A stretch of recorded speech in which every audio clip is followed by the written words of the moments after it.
বন্ধুসকল, বিশেষভাৱে সক্ষম এই ব্যক্তিগৰাকীৰ কণ্ঠটো শুনকচোন। তেখেতে কেনেধৰণে প্ৰাণ ঢালি গীতটি পৰিৱেশন কৰিছে। এনেধৰণেই তেওঁ নিজৰ জীৱন যাপন কৰিছে, জীৱনটো উদযাপন কৰিছে, জীৱনৰ জীৱিকা সংগ্ৰহ কৰিছে।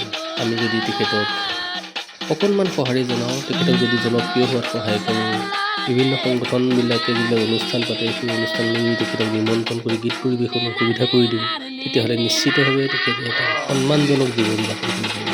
সকলোৱে শ্বেয়াৰ কৰক, সকলোৰে দৃষ্টি আকৰ্ষিত হওক। ধন্যবাদ।